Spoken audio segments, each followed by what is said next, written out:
Does the future of the Big 12 Conference run through a Florida school in realignment and in football? This is Locked On Big 12.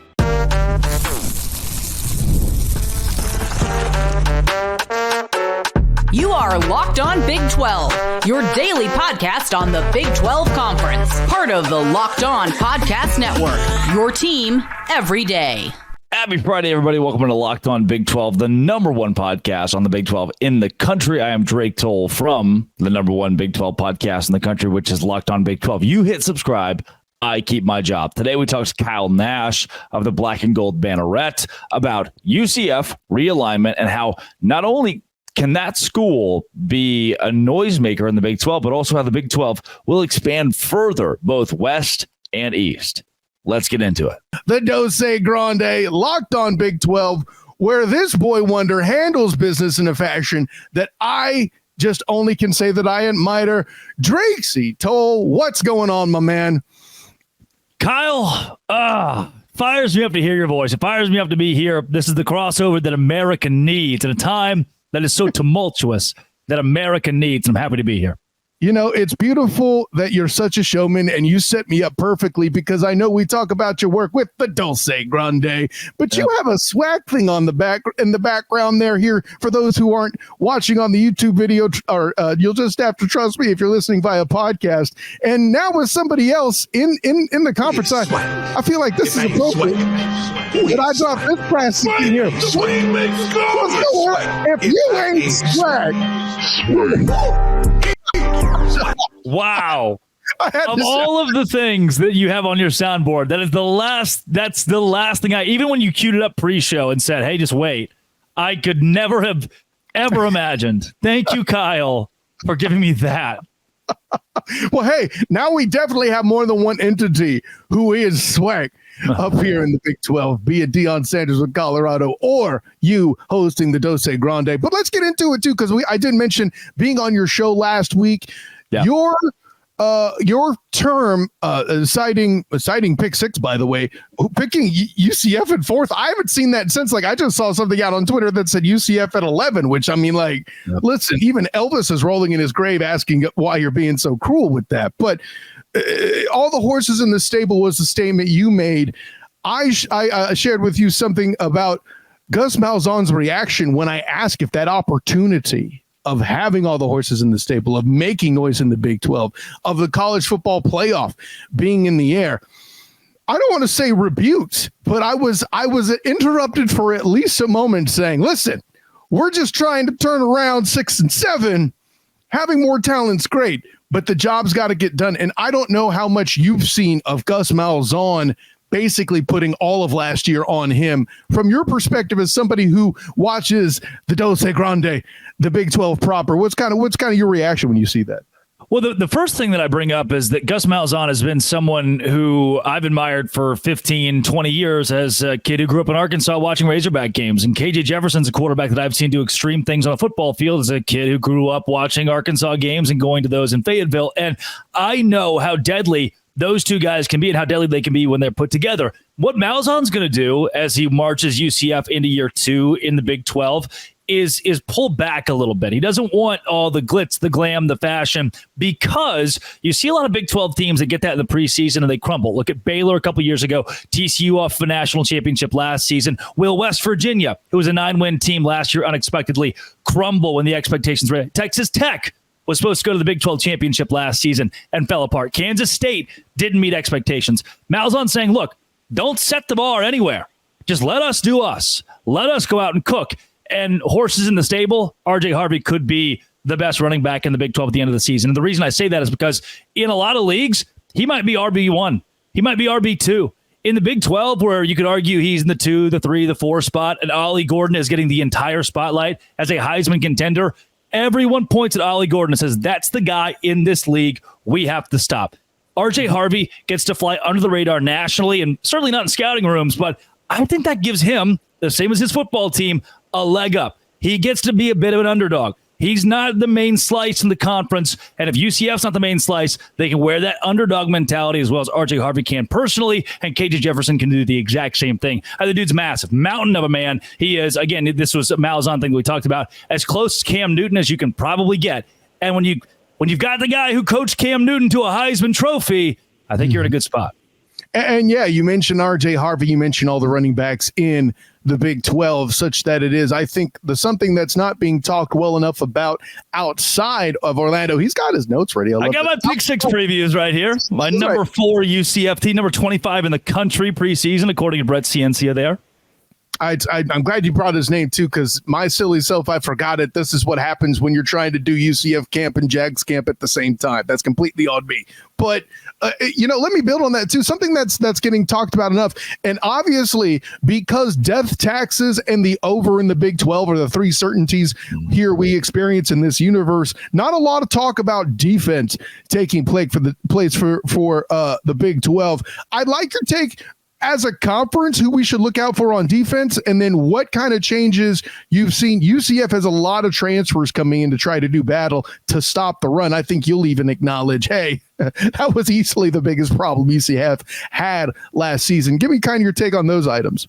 Well, since you ask, and I have all the information at hand, and again, I want to shout out Brett Ciencia and Pick Six Previews. I have no brand deal with them. I just love this magazine. I've always been a big fan of Phil Steele. Feels like it takes it and condenses it a bit, because immediately as you ask that question, I can give you analytics. And here's what the analytics say. They say that Utah has the number 1 defensive line, the number 1 linebacking core, and the number 2 defensive backs unit in the entire Big 12. So if we're talking holistically about Big 12 schools that are going to be good on that front, Utah comes up, Kansas State comes up, Oklahoma State's kind of in the middle. And I don't think that you'd be upset to hear that UCF ranks 7th on defensive line, 5th right now in the linebacker core, and 8th when it comes to DBs. That's not a bad spot to be in if you're UCF. It's in a unit that needs it based off last season. Because as I flip the book around, I can tell you, rushing defense, 125th in the country. On a scale of 1 to good, Kyle, that is bad. 115th in yards per carry allowed last season. The scoring defense wasn't terrible, 62nd. So you're kind of in the middle of the pack there. I don't throw a lot of numbers at you here, but one of the things I've circled, return production. 65% of the defense is back for UCF. That is 48th in the country on the higher end. And with that experience, as well as some metrics, passing defense, 25th in the nation, metrics that do bode well for you, UCF is in a fine spot on the defensive side of the football. And an analytic people don't talk enough about, but I pointed out off and on the black and gold banneret.com. Constantly, you would see upwards of 35, even as high as 40 minutes time of possession for the opponents. Yeah. That means they run in the football all over the place. And listen, I have said that my opinion is talent-wise, it all starts with that defensive tackle room. I talked to Kenny Martin, defensive tackle coach there at Media Day last week. He says coaching them's kind of like, he feels like at times he can just sit back on the porch and just watch it happen. You can picture him maybe holding a glass of lemonade. Obviously, they work harder than that. But from a coaching perspective, when you have those kind of hogs up front, Ricky Barber, Lee Hunter, just to name a couple, the phenom Johnny Walker coming up, Alexander doing his part too. I mean, that's depth there too. But if you want them to do 40 minutes of work for you at the size that they are, you are not asking the right questions. So, that's they say, I think the defensive line thing's a little low. I think it's because of the departure of Tremont Mars-Brash and also Josh Saliskar. But, I'll put it this way. I don't think anyone's surprised. A team that wasn't in this conference last year in Utah is the top defense in the conference. Yep. That's all I'm throwing out there. Well, and I should give, and we can move on from the defensive side, but this is the big highlight. I have different highlighters for this book of what I like the most. The big highlight that I have is Ted Roof has led the nation's number 1 rushing defense at 3 different schools. That's pretty good. It's a hell of a stat. That's why I have the magazine, Kyle. And you know what? One of these days, I'm going to stop talking about the magazine and pretend that I just know these things off the top of my head, but I highlight them here, and they're very cool to talk about. See, but this is how you get CNC on your show, is giving him hype. That's what I think. I see your angle. I'm not silly. Listen. He's a friend. He's a good friend. He's a good dude. You're not just some guy in a fur coat on ESPN with the party animals, the bananas. You are more than that, sir. Let the world know. I am what Brett Ciencia's magazine lets me be, Kyle. That's what I am. And nothing more. Actually, I'm going to ask you to be more here in a minute because, for all the volatility in college football, the Pac-12 dying, just like I said what happened years ago, the ACC on the way out. Listen, you're too young to know who Karnak is, okay? But I can guarantee, I tell you, the future just about as good as in. It's an old bit for Johnny Carson. Perhaps, I don't know who another soothsayer. Let's just say we'll call me Nostradamus for now. How about that? With all that in mind, then I can speak to all generations. But what you're speaking to for all generations is the volatility. Like what I picture college football being is this big old volcano, and the Big 12 is this island that has sprung from it as some of the lava, the magma has cooled, so to speak, to rise from it. And there's different elements coming. All very volatile. The only thing we know for the fact is that the two main masses that used to be the college football Pangea are currently the SEC and the Big Ten. I'm loving this analogy. I'm going to roll with this, Drake. Okay. Anyways, the Big 12, though, is still a certain element where it's cooling, reshaping, reforming. Today's show is brought to you by FanDuel. And when I tell you, look, like it was August, right? August 1st. My rent comes in. How did I pay that rent? 1, working, good. 2, FanDuel, also good. I love sports. I love them so much. I never want sports to stop. But playoffs and the NBA and obviously the NFL winded down. They're done. So what do? MLB, Cole Reagans of the Royals, right? I go in and somebody else tells me, hey, look, prop bet, Cole Reagans, strikeouts. I bet it, and I win money fast through FanDuel. FanDuel is the spectacular spot for you to win money fast. This summer, FanDuel is hooking up all customers with a boost or a bonus daily. That's right. There's something for everyone every day all summer long. Head to FanDuel.com. Start making the most of your summer. FanDuel, official sports betting partner of the Major League Baseball. Again, FanDuel.com. FanDuel, official sports betting partner of Major League Baseball. Visit them today.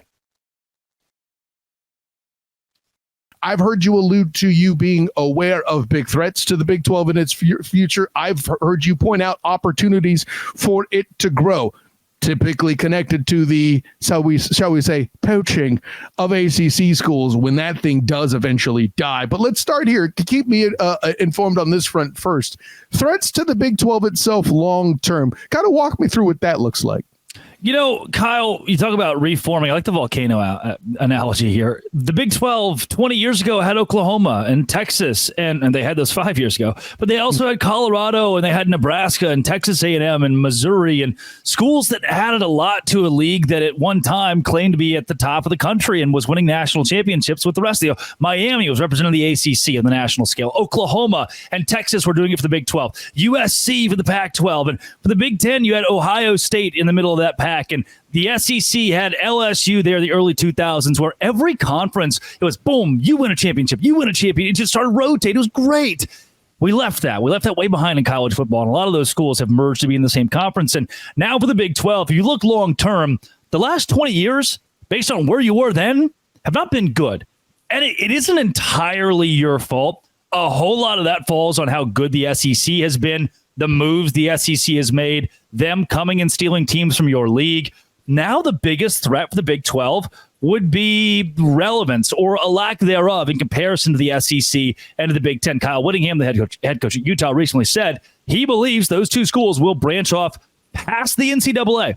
They'll no longer be the NCAA, create their own college football super conference and play their own playoff. Now, that is crazy. Uncle Kyle Whittingham, he says a lot of stuff, but it might not be that far off given the gap between those two leagues in revenue and where the Big 12 sits right now. So that's a massive threat. There have also been rumors that the ACC, because they make more money out of the ACC network, could come in via ESPN sponsorship, take Big 12 programs, and that would make more sense for ESPN. That's not going to happen. The reason it won't happen, the ACC's contract with ESPN is up in 2027.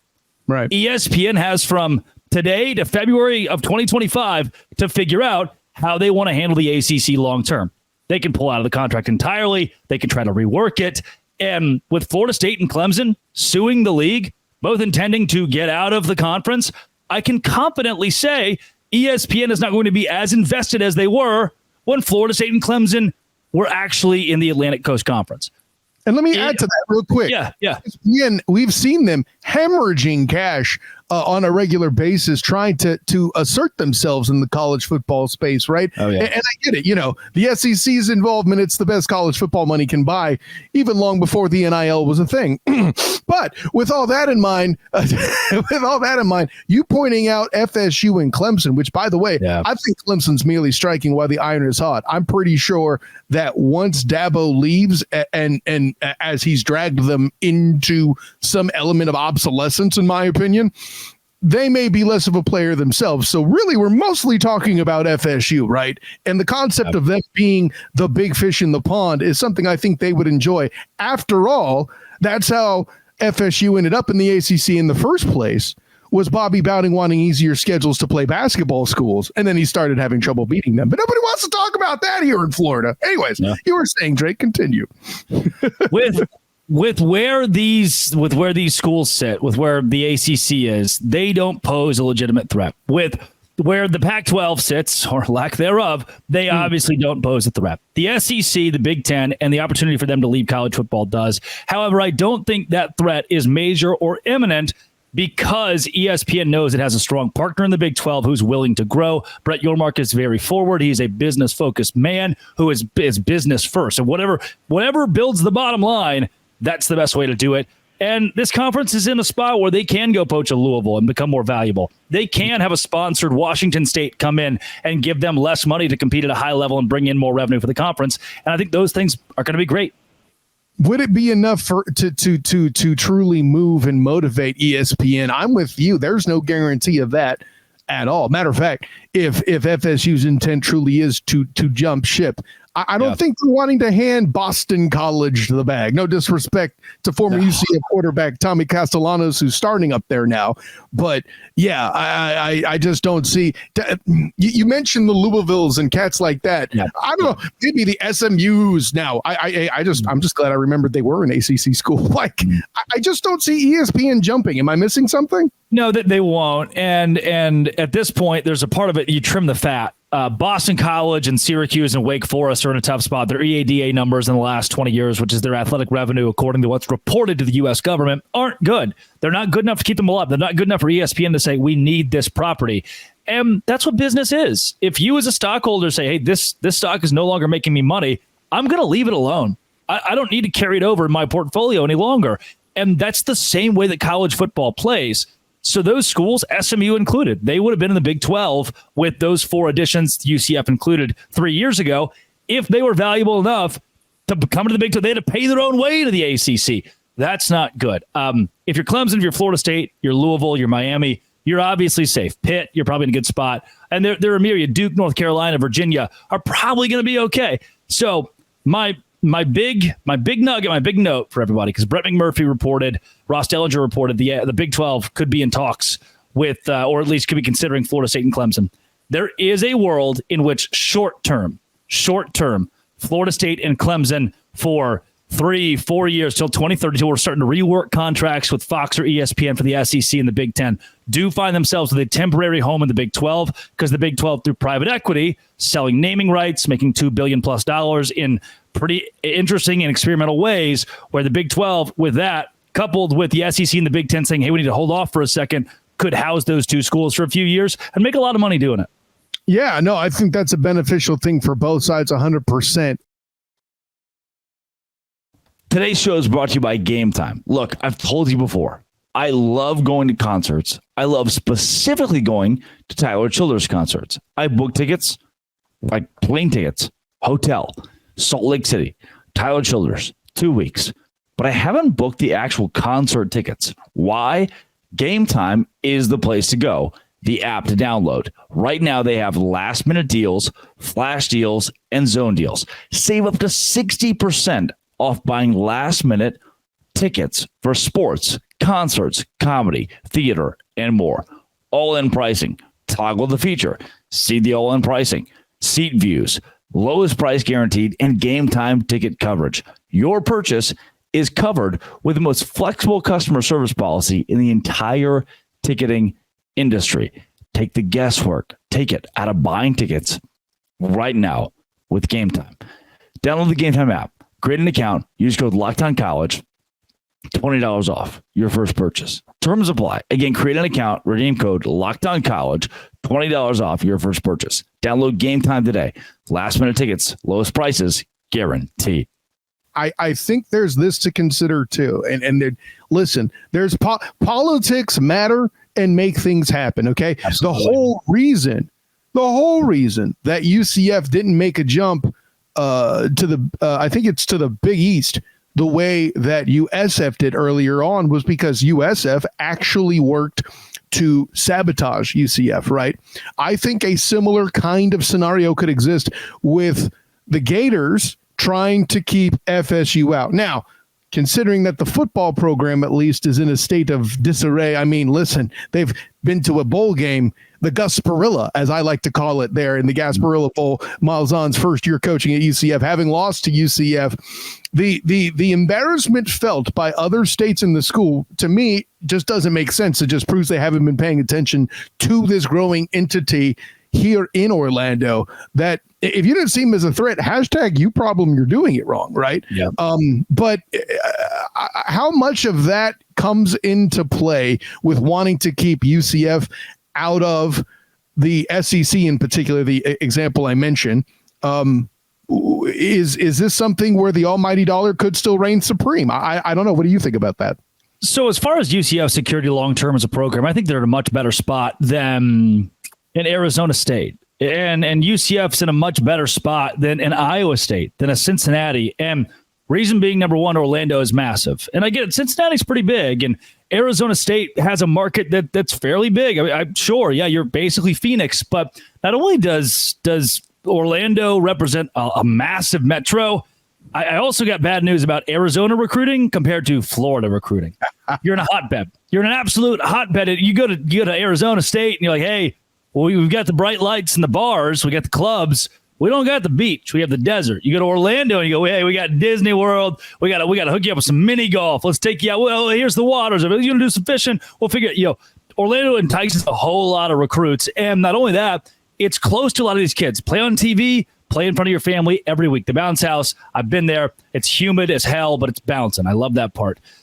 UCF for the SEC, for the Big Ten. Here's what I love about the Big 12. You won the lottery. You just can't cash the ticket in for 15 years. UCF's not there yet. It hasn't reached its full potential. 10 years, 15 years securely, it will be a powerhouse program above the likes of Miami. Somebody recently was like, well, Miami carries the Miami market. No, it doesn't.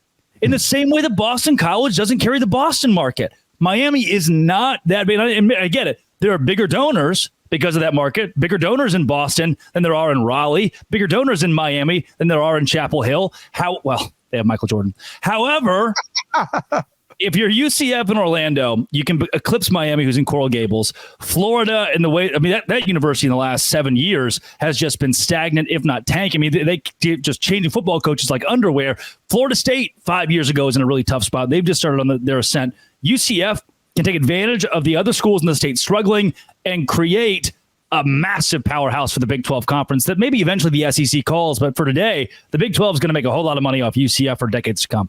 Yeah, I see the thing on that there too. You and I may have to have an off-season conversation this or next year about UCF's future past Malzahn, because I'll tell you what he's doing in the recruiting ranks. There is not enough noise being made. I don't know how much Pick Six talks about recruiting, but I mean, the fact that he has, a top 13 class, not in the Big 12, the bleeding nation, America, is something that I think is getting basically generally overlooked, right? I mean, amongst, for those coaches and transfers, obviously Dion is ranked, number one, depending on who it is you talk to, but that very same, I wish I remembered where I got this source from, but I think UCF was 6th.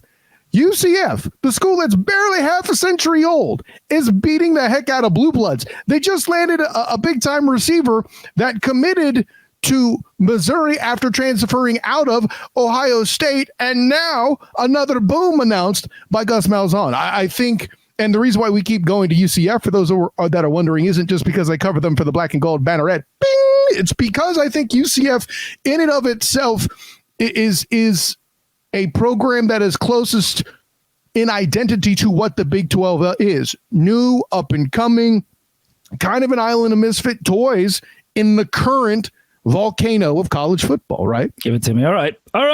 You did it. You asked me a question that the magazine's going to answer for all of you. Make me sound like a genius. What can I say? UCF in player development. So this is turning recruits into draft prospects. Since 2017, 18th in the country. In the country at development. Win conversion. Your recruit ranking, where you are in recruiting, versus your actual wins. So do you recruit and win better than you recruit? 13th in the country. Top 15 in taking the kids you have and winning with them. Turning draft classes like 56, 39, 50. They were 50th in 2023 in the high school recruiting rankings and are still winning. I mean, you go past at 52nd, 58th, 75th, and are still winning games. Transfer portal, 22nd in the country in 2024, 52nd in 2023. Throwing a lot of numbers at you here. I'll finish with this. I'll break it down for you a bit. Their 2-year cumulative is 26th in the nation in transfer portal rankings. What that means, because they recruit on a different level this past offseason than they did the year prior. Mm-hmm. What that means is this last recruiting portal cycle was much tougher, much more competitive, much more talented than 2023, and UCF blew it out of the water, killed it, absolute stardom. So those metrics put together, you're going to get recruited, you're going to have a chance to be drafted. No matter how low the recruiting class might be out of high school, you're going to win football games. And in the transfer portal, UCF is a unit. That bodes well for the future, Kyle. It bodes real damn well. I mean, on this, I can't argue. So, hey, listen, it's a good thing. I believe Malzahn's contract is through 27. So, hey, let's keep UCF fans cheer to keep him healthy and in the building as much as possible. A local writer here for the Orlando Sentinel, Mike Bianchi, the Bulldog, wrote basically a Gus Malzahn stand piece, enjoy him while he's here, because just the way this fan base has turned on coaches in the past. Scott Frost left before he could be the villain, so to speak, leaving after an undefeated year, right? Same thing happened to Josh Heupel. Was basically, I don't want to say he was booed out of town, but he got recruited by Tennessee. Let's call that what it is. After a 10-win season, and UCF fans were air quotes relieved. I don't know, but let me get back to this, because it's a question I've had kind of outstanding with you even since the first time, and this goes more to the whole alignment piece. Again, the Big 12. In the middle of the volcano, the new island, as we talked about earlier.